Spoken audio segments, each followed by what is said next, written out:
with talking about the law of God, and more specifically, loving the law of God.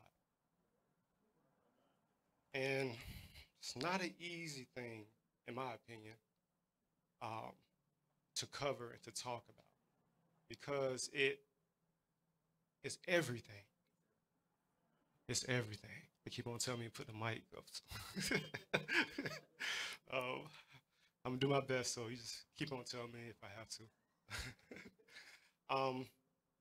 Maybe I'll just try to talk louder, and that'll help. So yeah, I've been tasked with this responsibility, and Pastor asked me, and initially,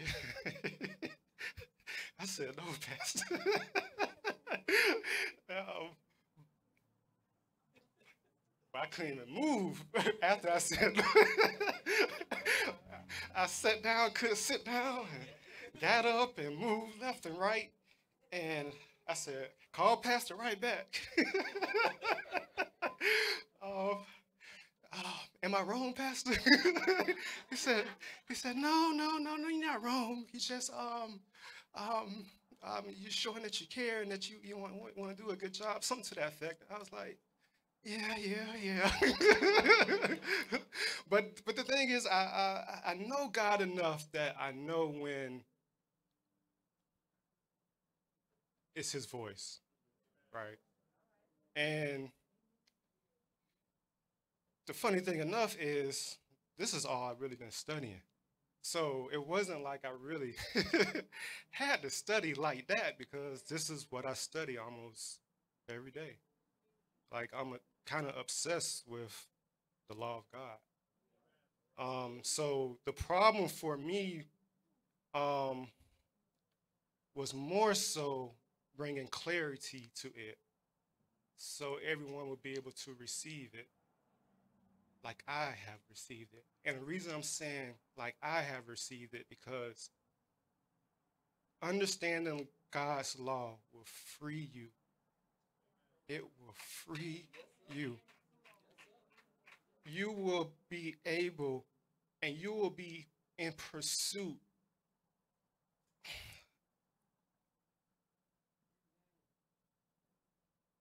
of God in a way that it removes every box that we have placed them in. It removes every limitation that we place that we attach to our faith. Like we don't really go deep into God as is accessible to us. Um, so I'm gonna start right here, and this will help me kind of get into the flow of things. So there are two types of people in this world.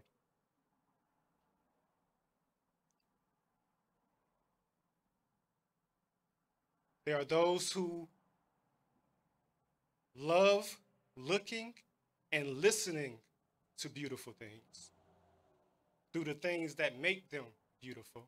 And I'm going to explain this. And then there are those who find delight searching to find out the essence of what beauty is itself. I'm going to explain this real quick. There are those who just enjoy, actually, I'm going to use myself as an example.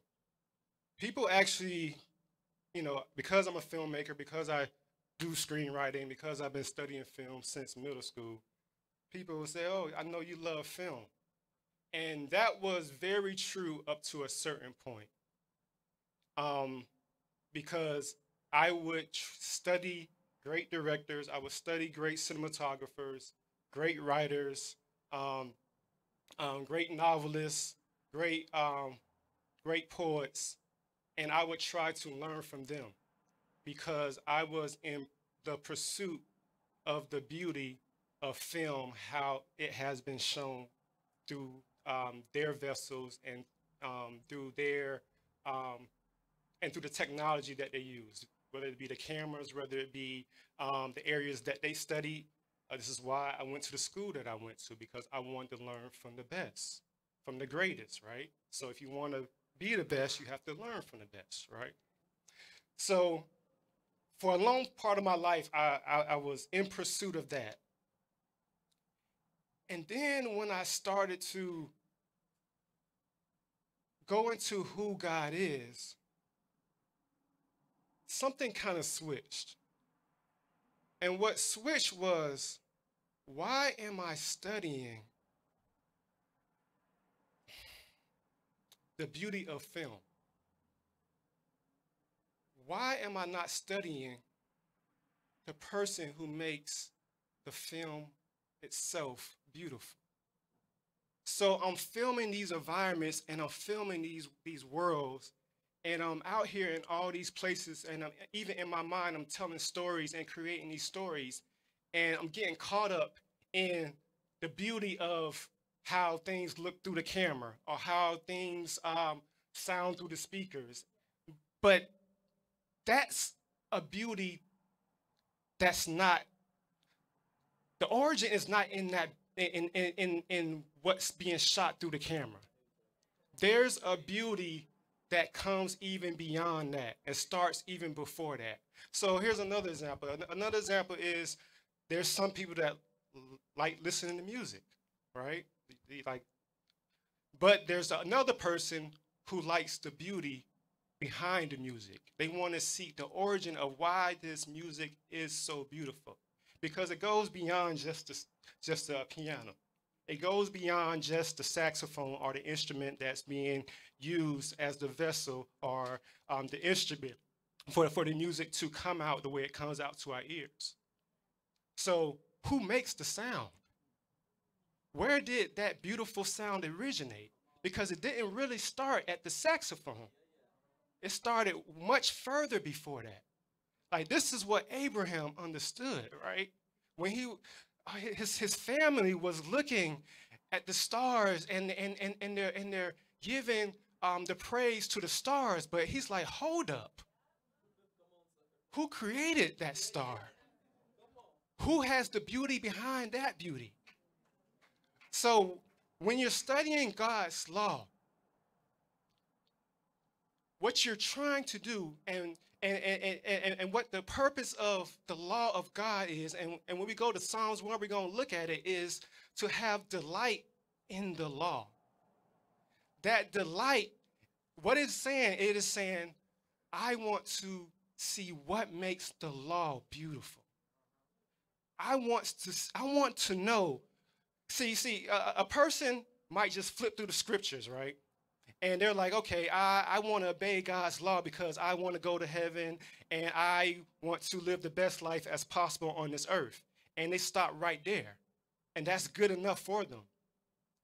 But the other person, the person who has delight, again, they want to know, why is the law so beautiful if I stay in it, if I abide by it?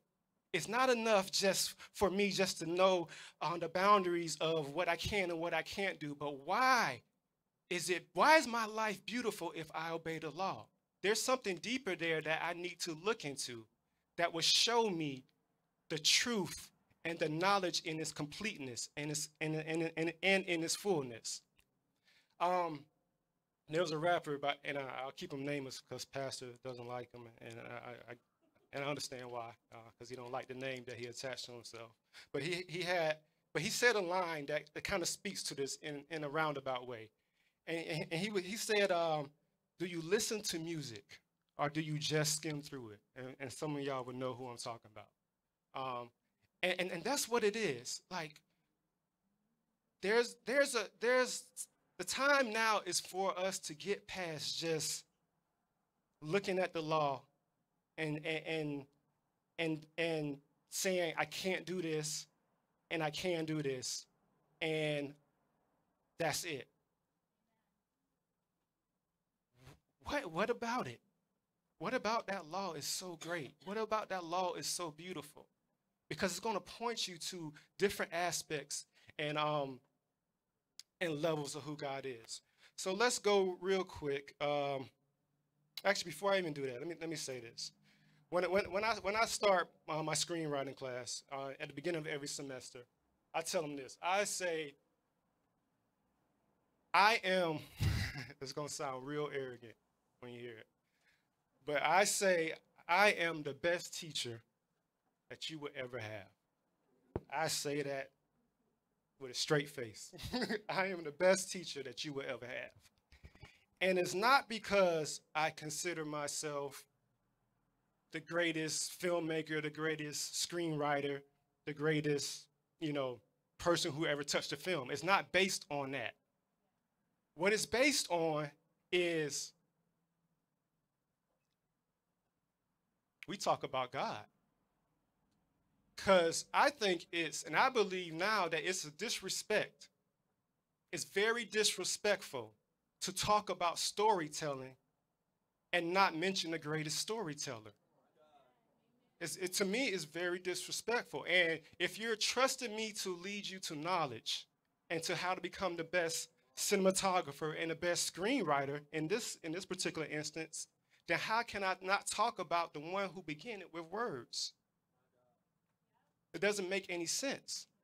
So while there are other screenwriters and other filmmakers better than me, if they're not talking about God, then there's room for a lie. Because if you're not all the way at the truth, if you're not all the way leaned to the truth, anything short of that is room for a lie and ignorance to fit in.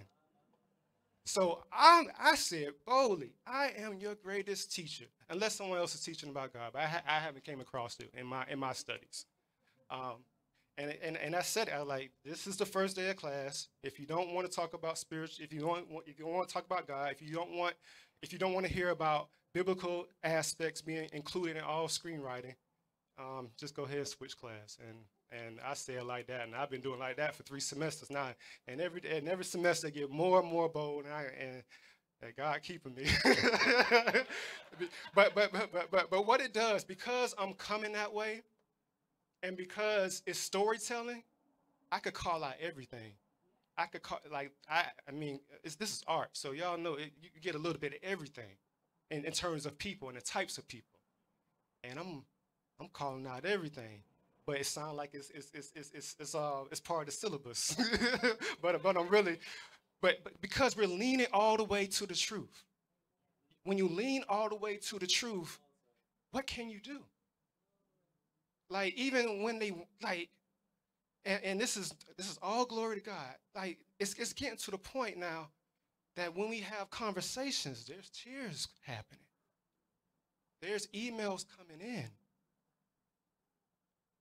And it's changing the way the class, it's changing the meaning of the class. And to me, that's what matters, because I never wanted to be a teacher. I never wanted to teach film. So when I'm in front of my students, I'm always looking at them like, who are you?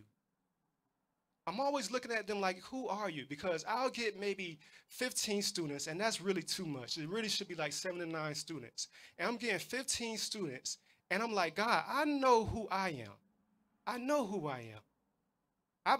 Like there's no doubt that I have a purpose and that I am great. And I'm saying I'm in you, Father. But understand where I'm coming from.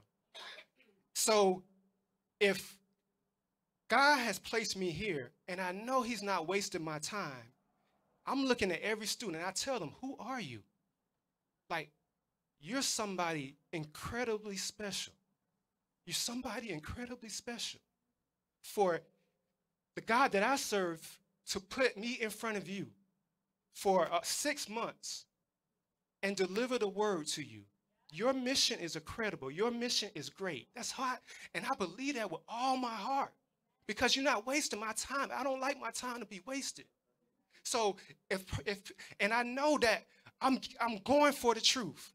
So for a person to be sitting in my class, the level of truth that they're receiving means that their mission is great. Like, you have to understand that even in this church, like, I hope you understand that there's really no room for error. Like, there really isn't. And it's because of who you are. Like, you have to understand who you are. Like, you could go to another church and you'll get enough truth just to keep your faith and just to make it through the gates. And that's okay. That's okay. You're still a winner.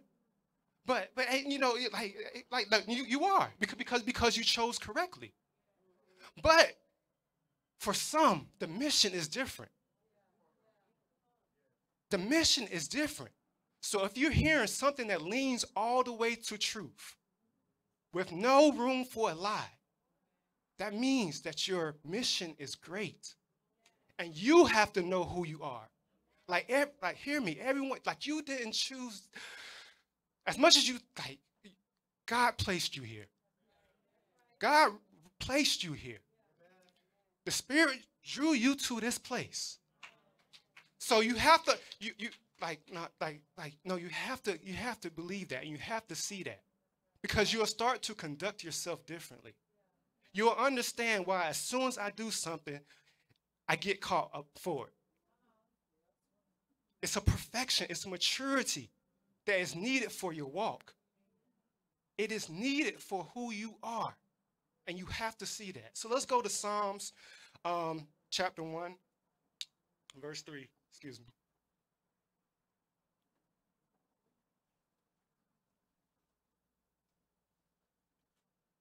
Actually, start at 1. I'm sorry. Now, it says, "Blessed is the man that walketh not in the counsel of the ungodly, nor standeth in the way of sinners, nor sitteth in the seat of the scornful. But his delight," that's a key word that we're looking at, "is in the law of the Lord, and in his law doeth he meditate day and night." Verse 3. "And he shall be like a tree planted by the rivers of water, that bringeth forth his fruit in his season. His leaf also shall not wither, and whatsoever he doeth shall prosper." Thank you. Can you just go back to verse 2? Thank you. "But his delight is in the law of the Lord, and in his law doeth he meditate day and night." And can you go back to verse 1, please? I know I'm putting you to work. You're going to see, you're going to earn them dollars today, right? Whenever you get there.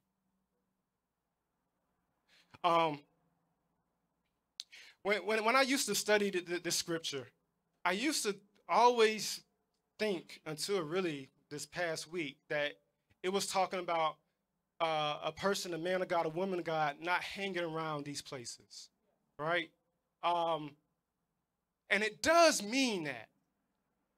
But what also was revealed is that we should not become these type of people. We should not become an ungodly person. We should not become a sinner. We should not become a scornful person. So we're gonna start here, and then we're gonna make our way back into the delight of this thing. But we have to start with sin first to get to the delight. All right. So I'm gonna sin, according to the Webster. I'm using the Webster dictionary because I like this definition. But sin can be broken down into 2 categories, right? I'm gonna say sin, and it's broken down into 2 categories. The first category is nature, right?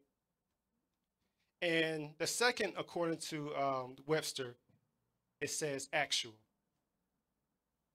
And we're going to slice that into an act or action. All right? Now, there's really one other category that you could break down sin into, and that is the original sin, right? But we're not, this verse doesn't cover it. And there's a reason why. It's because that's the state that we can't do anything about. Like, that's our inheritance from Adam, born into sin, right? So check this out, though. It says, "Blessed is the man that walketh not in the counsel of the ungodly, nor standeth in the way of sinners, nor sitteth in the seat of scornful." So let's go right here. So this definition of sin,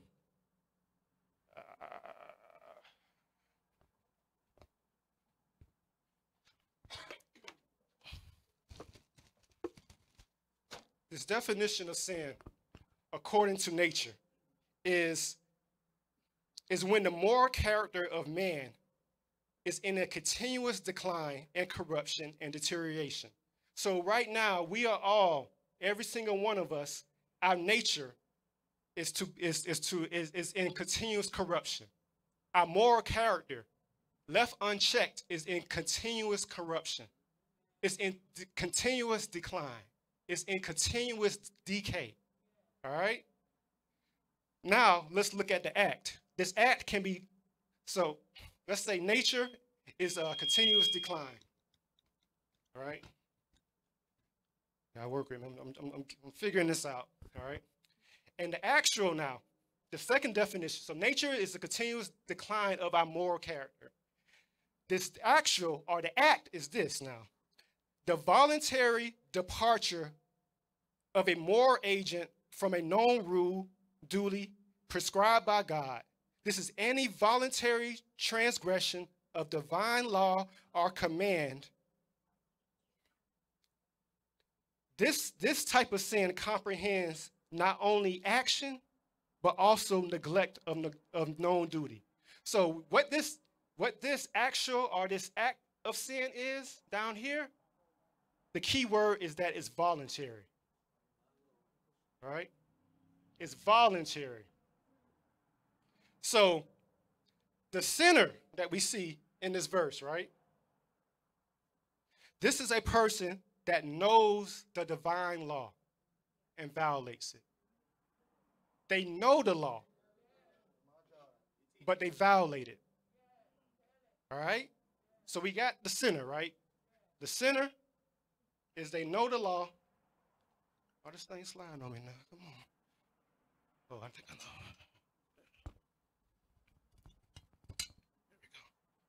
There we go. All right. The sinner knows the divine law, and then they violate it. Now, the scornful person is a person who voluntarily neglects to obey divine command. So, this is actually very dangerous. This is the most dangerous space to be in. I know the law, and what you're basically doing is throwing up the middle finger to the law. You're saying, I know the law, and this is what you're saying. I think it's silly. I think it's silly. It's not worth my time. It has no value. Now, the ungodly person, so let me say this. The sinner and the scornful person, they fall into this actual crime. This actual sin, right? The ungodly person, they fall into the definition of sin is nature. And what do I mean by that? Because an ungodly person is a wicked, sinful, or morally wrong person who is accepting of their nature and lacks the desire for religion or the reverence of God. So this is my nature. This is who I am. I'm cool with it. I ain't trying to change it. I ain't trying to hear about no religion. I ain't trying to do none of that. I ain't trying to reverence God. I'm just here to do what I want to do, die, and whatever it is after that, that's what it is. That's the ungodly person, right? So do we see the difference, right? So the ungodly person, they just accepting that of their moral decline. They don't care about anything else. The sinner knows the law, and they violate it. And then you have the scornful person who knows the law and neglects it and thinks it's silly and not even worth their time. All right? So let's move on. So then it says now that verse 2, please. But his delight is in the law of the Lord, and in his law doeth he meditate day and night. So now we get to this person who loves the law, who desires the law, who takes pleasure in the law, who seeks the purpose of the law, who seeks the things of the law. who has a willing desire to pursue the law. Now, let me do this like this. There are, in screenwriting, there are 4 character types. There are 4 large character types that you could pretty much categorize any person in this world in. All right? The first character type, or the first character that we can place a person in, is this character called the continent character. All right? So this first category or character type is the continent character. Y'all want to know about this character? Check this out. This continent character is a person who has selfish, amoral, or immoral desires, but exhibits control over them in the service of acting morally. All right? So I'm going to give you an example of this. And we're going somewhere. Just bear with me, please. An example of this is a married man who lusts after another woman, but inhibits acting on these feelings because the betrayal goes against what is morally good. All right? So this continent character has what? They have self-control, right?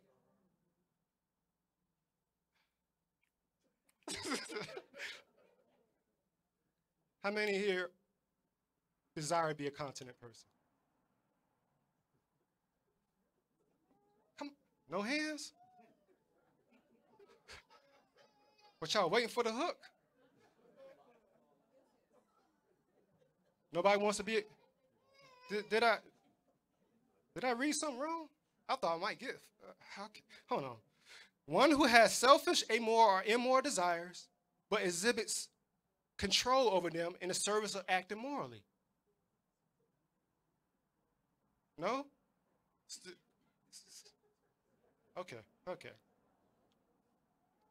The second type of character is this. It's the incontinent character. All right? Now, this person knows what the right or virtuous thing is to do, but does not have the self-control to live by his or her morals. Continuing with the same example, this person would know that it is wrong to betray his wife and have an affair, but would give into his desires and maybe feel guilty afterwards. There's no control. There's no control. They're falling into it. They're falling into their desires, into their appetite. All right? In this category, I will place the sinner here. Do we all agree with that? That works? Okay. The third character type is this.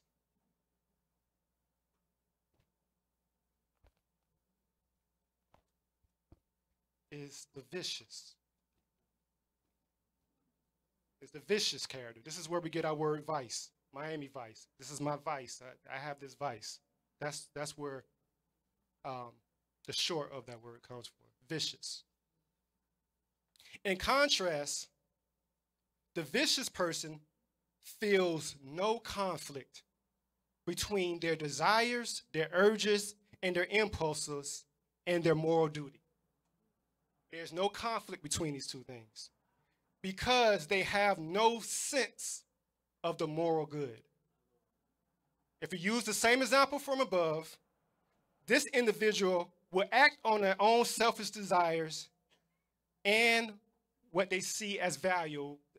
They're going to act on their own selfish desires because their desires is what they perceive as valuable, right? So they're going to cheat and have an affair and try to cover it up, right? Because it's all about them, all right? In this category, we're going to place the ungodly. Okay? Now there's this last character. And this last character is the virtuous person. All right? Now check this out. This virtuous person does share a similar trait with the vicious person. Actually, this person shares a similar trait with the vicious person. And it is this. They also don't feel no conflict between desires and duty. They feel no conflict between desires and duty. And this is why. Because they have trained their emotional system to be aligned with their morals. So this character wants to do good at a deeper emotional level. So going back to the example that we use for all three instances, while this character might indeed have sexual feelings for another, he or she will feel pride in acting in a loyal, trustworthy manner, and the very thought of cheating or acting immorally would make them sick. So they have attached an unpleasant experience, unpleasant thing to what goes against the law of God. So now we're starting to see that when we start to dive into the law of God, there's a thin line between, how shall I say this? There's a thin line between, I'm trying not to do this because I'm using all my willpower, and switching the switch in your mind and saying, I don't want to do this because I want to make my God happy. I want to please God. And that takes away the mental turmoil. That takes away, thank you, brother. That takes away the physical exhaustion. So this is what happens. I'm very, you guys can really give yourself a hand because nobody should want to be a continent character. And here's the reason why. It's all based on willpower. It's all based on willpower. Now, they did this study. There was a psychology study, and they had an audience sit in front of a theater screen, right? And they showed them a bunch of images. They showed like an audience like you all. They showed them a bunch of images, and they said, I want you to watch these images, and I want you to not display any emotion in watching these images. So if on this TV screen I started showing a baby crying, no one react.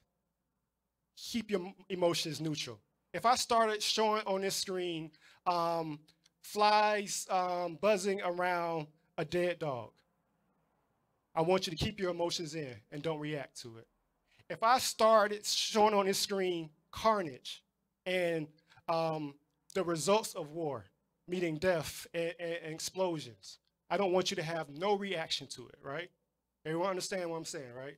So I'm going to show a series of images. I'm not going to do it, but I'm going to show a series of images on the screen, and I don't want you to have no reaction. So this study did that. And then this is what it did. It gave everyone in the audience a hand grip, and it asked them to squeeze the hand grip, and they could not squeeze it. The reason they could not squeeze it is because your mental, your emotional energy comes from the same well as your physical energy, right? So this is the problem of willpower and trying to have your own self-control. The whole day, I'm trying to stay faithful to my wife. I'm trying to do, I'm trying to go further in God or wherever the case may be. I'm trying to do what's right. And then I get home and I'm exhausted because I worked at a physical job, right? And because of this now, I'm angry. Why am I angry? Because I done exhausted all my willpower. throughout the day trying to stay faithful. Or another example, I'm trying to fight one thing throughout the day, and then when I get home, now other habits come up. Now I want to drink. Now I want to gamble. Now I want to. Other impulses start arising that I cannot control because I'm tired. I spent the whole day trying to fight these other. You hear me? So you cannot win with this.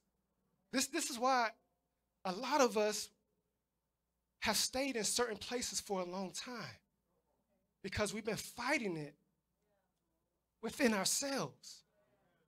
And we may do good a week, and we may do good 2 weeks, and we may kill it for three days. Yeah, I got this thing.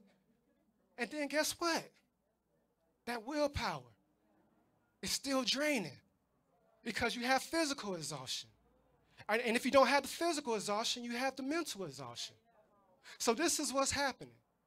This is what they told everyone. They said, okay, now we're going to show the same images, and we just want you to react to them. We want you to let it all out.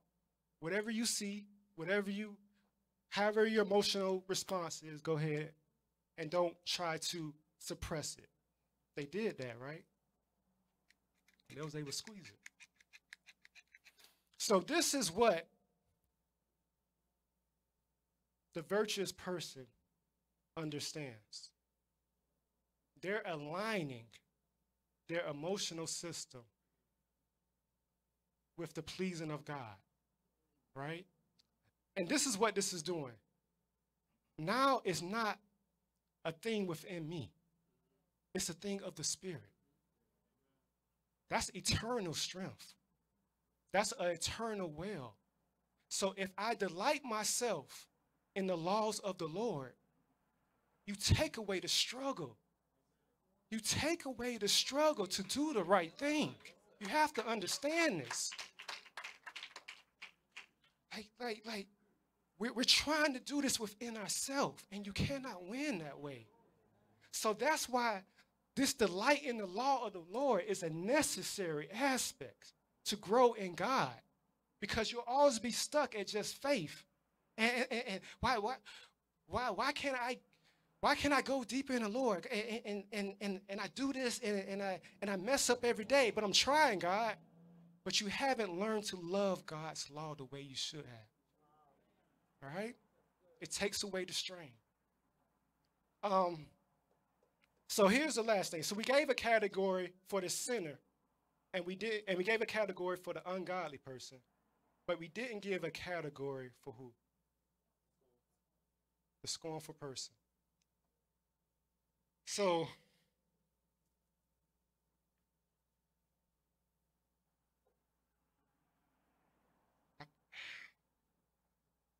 I don't think there is a category.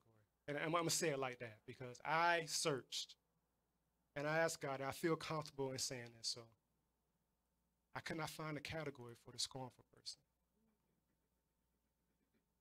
So let's go to Matthew 12 and 31.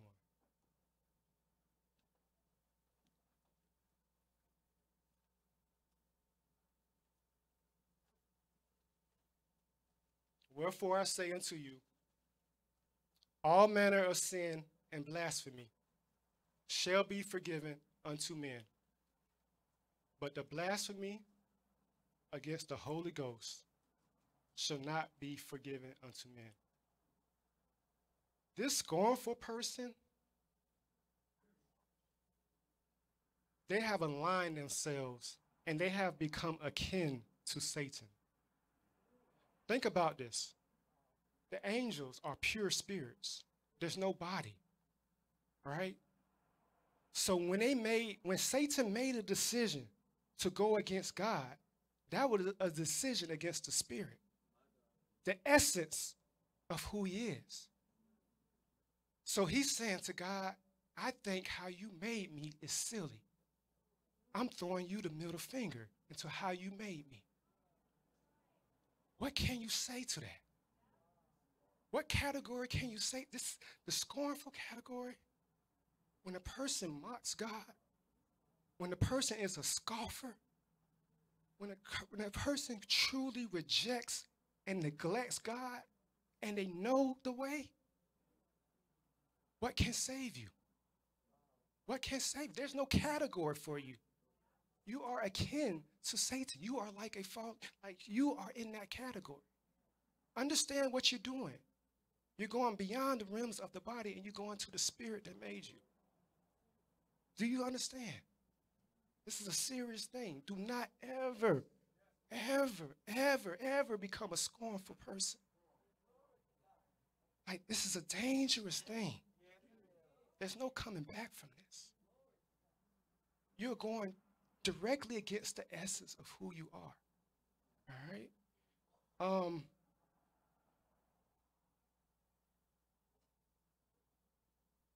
So let me kind of say this as well. This virtuous character is the highest form of man. This is the highest form of man. This is the new creation. This is the person that walks with God. Understand this. You want to know what it means to walk with God? Become a virtuous person. Well, how do we know? How can we secure this? Because it says in, back in Psalms, it says the ungodly do not walk in the counsel of the ungodly.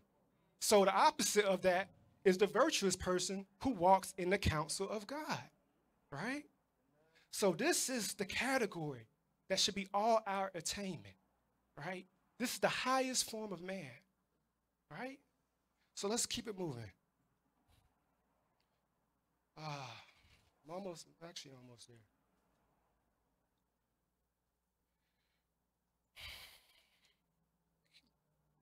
Let's go to Colossians chapter 1, verse 9 through 10. And while you're doing that, I'm going to try to clean this up a little bit.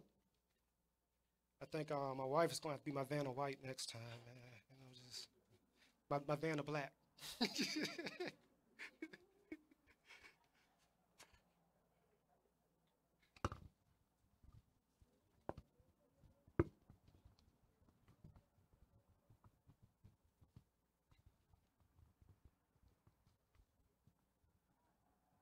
there?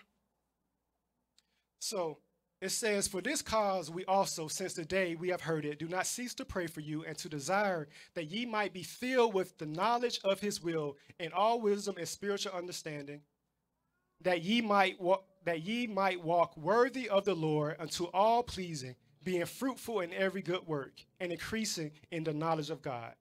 So this pursuit of a delight that pleases God, there's this thing. I'm gonna try to draw this diagram. Well, it's not really a diagram. But on one side, we're going to put knowledge. And on the other side, we're going to put ignorance. And then in the middle, or just anywhere in between this, we're going to actually insert opinion. All right? So knowledge is what is. All right? You can't deny it is what it is. You can't debate it. You can't try to question it. You can't, it is what it is. You can't go, it's too high to, like Michael, it's too high to go over, it's too low to get under. Right? It is what is. Ignorance is what, exactly, is what not, is what it ain't. I'll go with that. All right? So, these are not my words, but I'm going to use it because it's beautiful. This particular person, they said, opinion, actually, how can I explain this for it to be clear?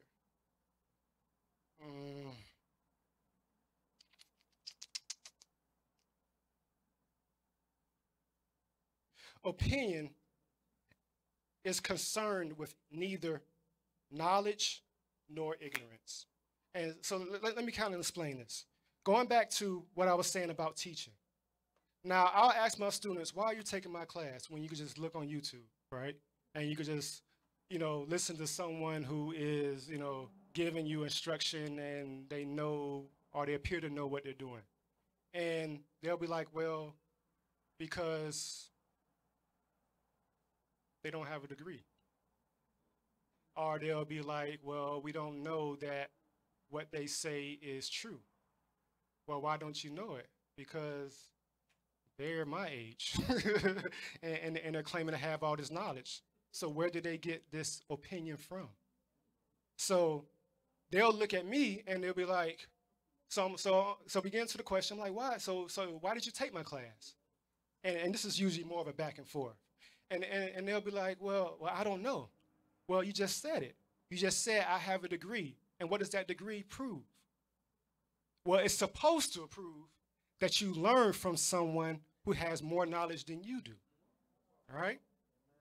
So, again, so that still places my knowledge somewhere between knowledge and ignorance, right? Because my opinion is still the opinion of Spike Lee, is still the opinion of Ang Lee, is still the opinion of anybody that I have studied and everything that I have learned from. So it's still falling somewhere here in the middle. And then now we get back to why I say I am the greatest teacher.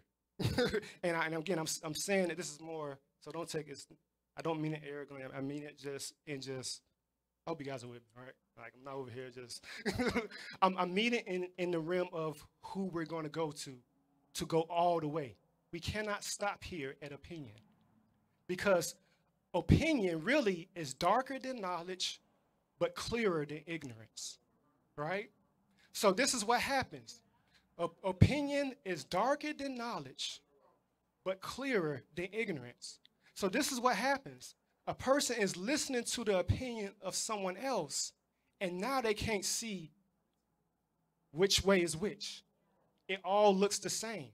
So this is how you end up at a church or whatever that's doing something, and they think they're doing the right thing because they didn't go all the way to the knowledge of God.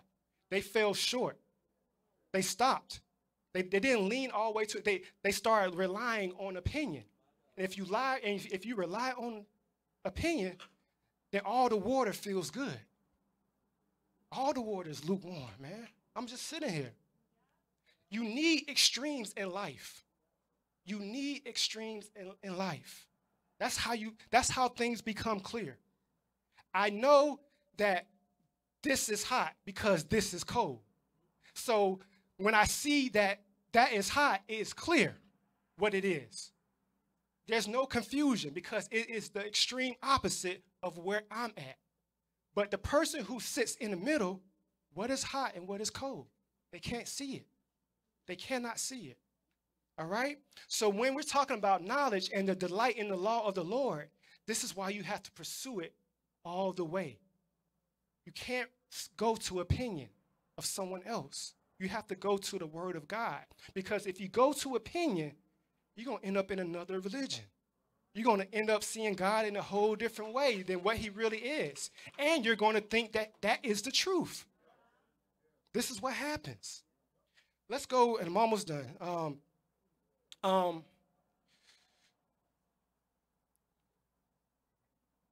So wisdom falls into three categories. And this is our last point. Let's go to 1 Corinthians 1 and 22 and 23. I think this is better.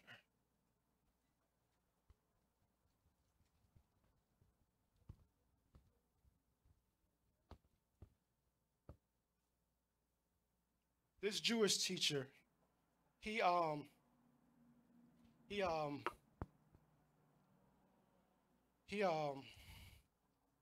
categorized wisdom into three categories that I think is just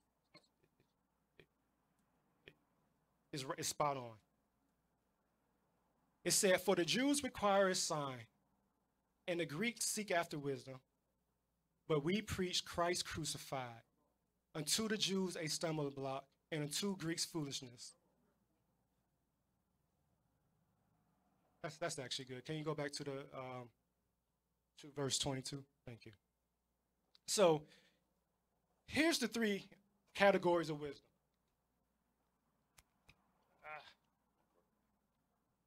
So the first category of wisdom is the science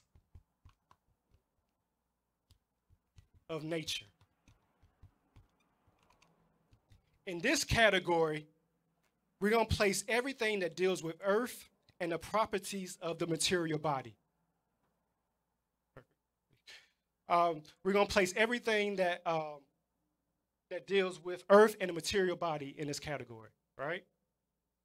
The second category is practical sciences, right?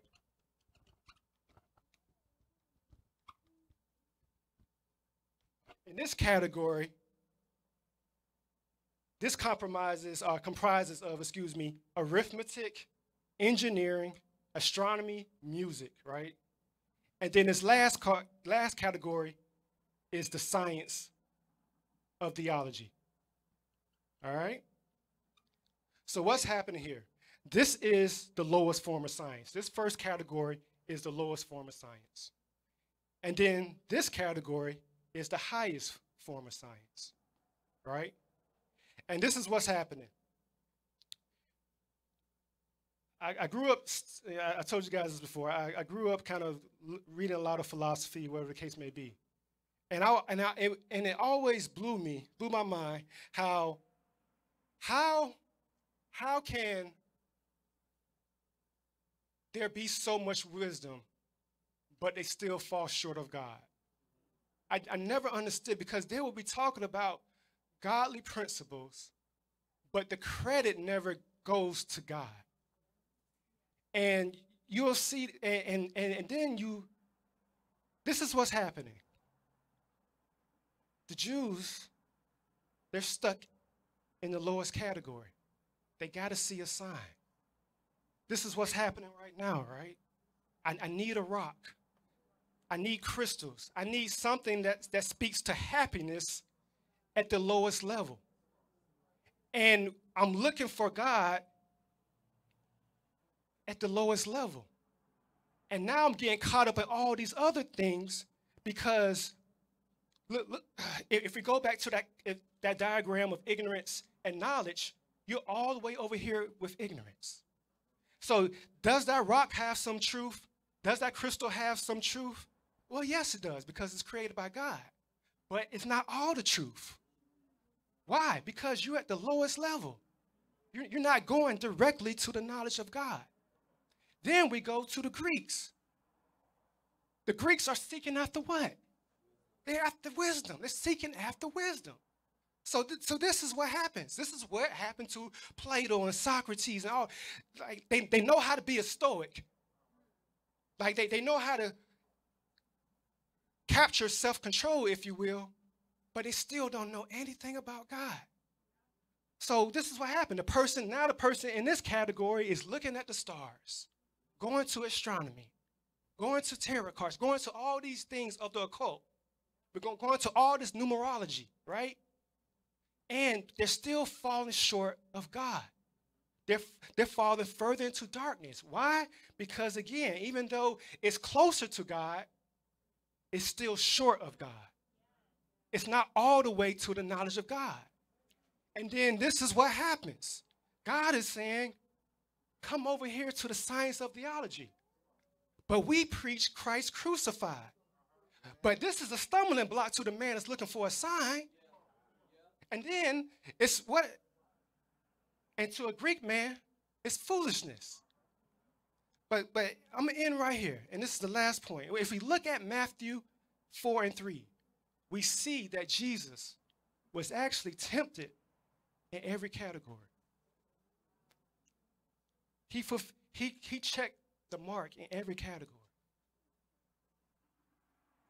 So, and when the tempter came to him, he said, if thou be the Son of Man, command what? These stones in the earth, I want you to make them bread. I want you to make yourself ineligible to be the Savior. Can we go to the next one? 4:4. But he answered and he said unto them, it is written, man shall what? Not live by bread alone, but by every word that proceedeth out of the mouth of God. So then look what Satan does. What does he do? He takes him up to a higher science. He takes him up to a higher realm of knowledge.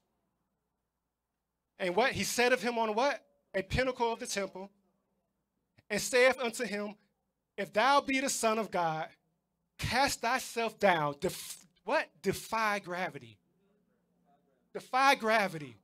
Defy astronomy.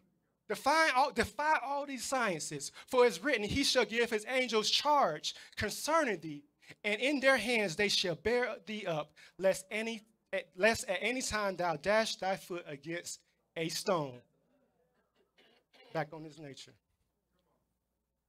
Jesus said unto him, it is written, thou shalt not tempt the Lord thy God. And then what happens? The devil takes him up to an exceedingly high.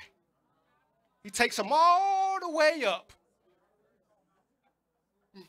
and showeth him all the kingdoms of the world and the glory of them. We had theology. It's the highest point. And he said unto him, all these things would I give thee, if thou wilt fall down and worship me. Who says that? This is the category of where God dwells. Understand this. This category of theology deals with the knowledge of God and spiritual things. Then said Jesus unto him, get thee hence, Satan, for it is written, thou shalt worship the Lord thy God, and him only shalt thou serve. So in this closing, you cannot settle for anything less than the highest point of knowledge, which is the word of God. The only way that everything else will be revealed in its ignorance is if you know the truth in its completeness. And that is the person that delights themselves in the law of God, who loves the law of God, who pursues the law of God. You cannot be fooled. You are in complete alignment, right? What does the Lord's Prayer say? What does it say? Which art in heaven, hallowed be thy name, thy kingdom done, thy will be done. And this is the part. On earth, hold on. On earth, you are the earth, as it is in heaven. So the alignment in me aligns up with what's in heaven.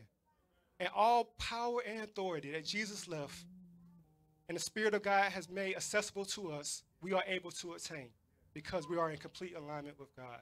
To God be the glory. Thank you.